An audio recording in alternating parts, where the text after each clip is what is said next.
আসসালামু আলাইকুম। কেমন আছেন সবাই? আশা করছি ভালো আছেন। আমরাও আলহামদুলিল্লাহ ভালো আছি। একটা নতুন জিনিস রান্না করব, ভাবলাম আপনাদের সাথে একটু শেয়ার করি। আমার কাছে নতুন না, আমি আগেও খেয়েছি, কিন্তু আমি এই ভিডিওটা প্রথমবার পোস্ট করছি এই জন্য। আর কেউ খেয়েছেন কি না আমি জানি না। এটা হচ্ছে পেঁপে দিয়ে সেমাই রান্না করব। বাড়ি থেকে আসার সময় অনেকগুলো কাঁচা পেঁপে দিয়ে দিয়েছিল আমার আম্মু, মানে আমার শাশুড়ি আম্মু। তো সেইগুলো এখন থেকে থেকে আর একঘেয়েমি পেঁপে রান্না ভাজি ঘন্ট খেতে খেতে আর ভালো লাগছে না, তাই ভাবলাম নতুন কিছু করি।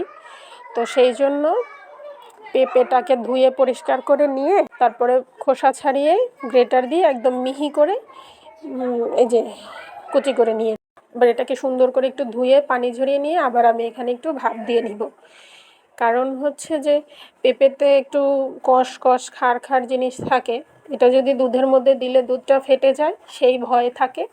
যদিও পেঁপে নরম, সিদ্ধ হয়ে যাবে তাড়াতাড়ি, তারপরও আমি একটু ভাপ দিয়ে নিচ্ছি, রিস্ক না নেব সেই জন্য।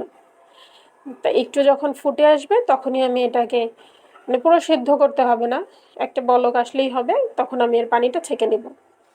ছেঁকে নিয়েও আলাদা পাত্রে আমি ওপাশে পানি ঝরাতে রেখে দিয়েছি ঝুড়িতে।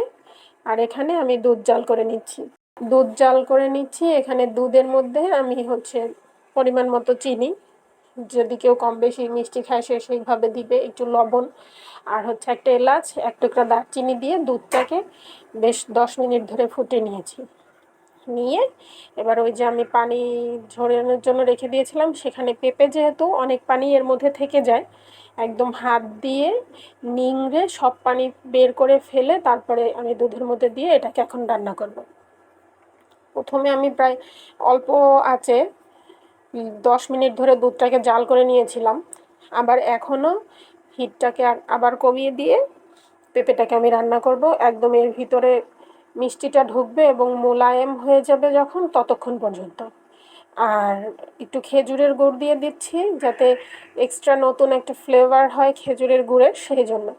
এটা অপশনাল, যদি শুধু দুধ চিনি দিয়ে কেউ খেতে চায় সেভাবেও খেতে পারে, তবে খেজুরের গুড় দিলে খেজুরের গুড়ের একটা স্পেশাল সুন্দর ঘ্রাণ আসে, সেই জন্য আর কি। এই যে আমার সেমাই রেডি, কেমন হলো সবাই জানাবেন। আল্লাহ হাফেজ।